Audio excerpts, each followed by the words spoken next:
Shalom Bapak Ibu Saudara yang dikasihi Tuhan.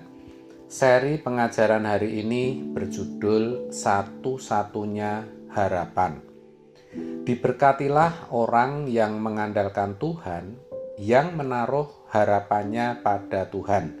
Yeremia 17 ayat 7. Ayat ini sangat jelas mengatakan ketika kita menaruh harapan kita kepada Tuhan, kita akan diberkati.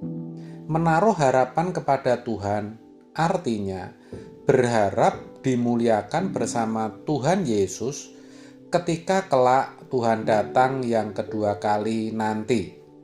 Harapan yang seperti ini pasti menguduskan.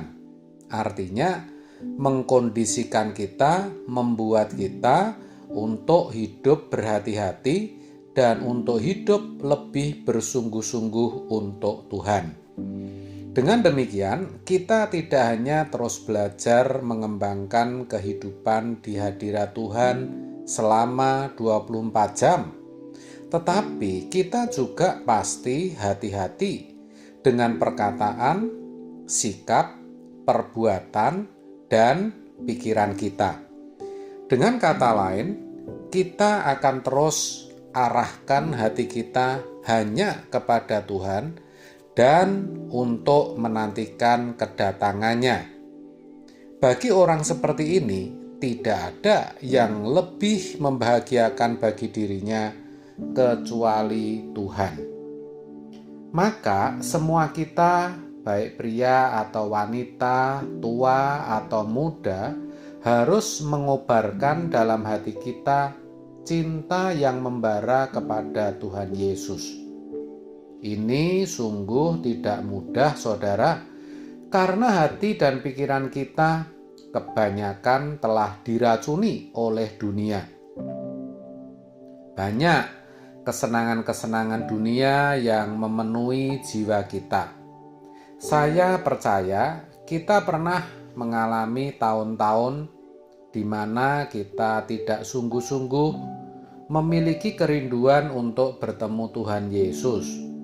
Walaupun kita rajin ke gereja, menjadi aktivis, dosen STT, bahkan pendeta. Kita merindukan Tuhan hanya ketika mengalami pergumulan atau masalah. Sekarang juga mungkin kita belum sempurna. Namun mestinya kerinduan untuk bertemu dengan Tuhan mulai timbul di hati kita. Karena memang pengharapan kebahagiaan kita hanya Tuhan.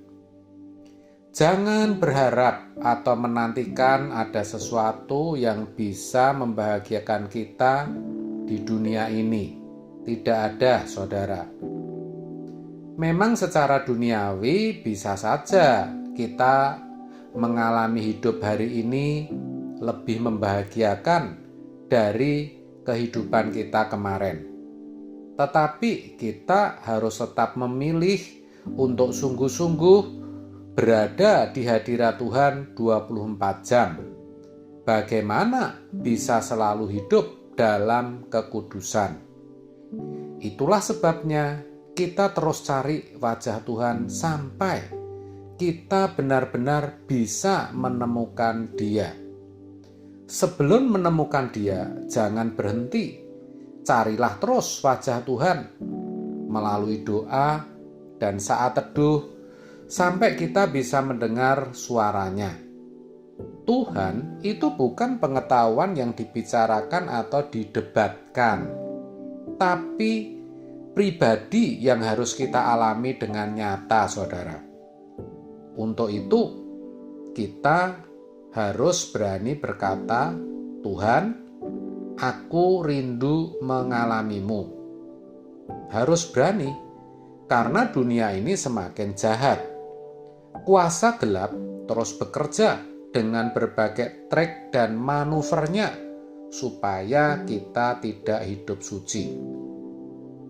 Di lain pihak, kita juga dapat melihat hari-hari ke depan bagaimana Bapa pasti menolong dan melindungi kita. Kita mesti percaya itu. Jadi jangan membalas kejahatan dengan kejahatan. Kita buktikan saja bahwa gerakan berada di hadapan Tuhan selama 24 jam bukan gerakan untuk menutup-nutupi dosa, juga bukan gerakan untuk sengaja kontroversial atau mencari perhatian. Bukan, saudara. Jadi, jangan takut kalau saudara menaruh harapan untuk bertemu Tuhan Yesus. Yang penting, usaha kita untuk mencari dan menemukan Allah, kita lipat gandakan. Kita tidak hanya berani meninggalkan kewajaran hidup, tetapi ucapan berkemas-kemas betul-betul kita wujudkan dalam tindakan. Kita tidak akan pusing nama baik kita dirusak dengan keadaan apapun yang kita alami. Kita tidak peduli karena kita merindukan bertemu dengan Tuhan. Kita sadar betul bahwa kita sedang menuju langit baru, bumi baru, saudara. Tapi satu hal yang harus kita perhatikan, yaitu kelak ketika bertemu Tuhan Yesus dan Dia bertanya, "Apakah kamu mengenakan hidupku?" Sebab tidak ada hal yang lebih memuaskan hati Bapa dan Tuhan Yesus kecuali kita dapat mengenakan hidupnya. Saat itu, kalau kita belum mengenakan hidupnya, kita pasti akan sangat ketakutan, saudara. Maka, jangan sampai bermental block dan berkata, tidak mungkin hidup suci. Hidup suci itu tidak mungkin sempurna. Ingat, kalau kita berkerinduan bertemu dengan Tuhan, kita pasti memiliki sikap berkemas-kemas dan otomatis kita akan sungguh-sungguh mengenakan hidup Yesus. Dalam Matius 5 ayat 48 dikatakan kamu harus sempurna seperti Bapa. Artinya, segala sesuatu yang kita lakukan tepat seperti yang Allah kehendaki. Hidup kita benar-benar sesuai dengan yang Tuhan inginkan. Untuk itu, kita harus nekat. Kita tidak mau jadi orang munafik. Kita serius. Bagaimana tidak? Sebab kita melihat dunia yang semakin jahat dan rusak ini. Maka tidak ada pilihan kecuali kita memisahkan diri dan meninggalkan kewajaran hidup supaya kita punya gaya hidup yang berbeda dan orang bisa melihat kita sedang berkemas-kemas. Semua itu juga bukan untuk pamer. Dan kalau kita lakukan itu semata-mata karena kita mau mengajak orang sebanyak mungkin masuk langit baru, bumi baru. Keindahan kehidupan di balik langit biru itu luar biasa, saudara. Kita mesti percaya itu. Maka kita harus semangat. Semangat karena kita punya kerajaan. Kita akan menjadi pangeran-pangeran kerajaan surga. Memang mungkin masih banyak penderitaan yang kita alami saat ini di bumi ini.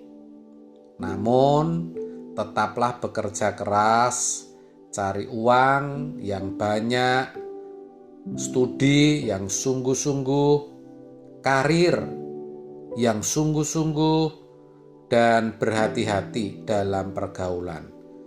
Karena pada akhirnya nanti orang akan mengakui bahwa ternyata orang yang mencari Tuhan itu sangat beruntung. Amin. Tuhan Yesus memberkati.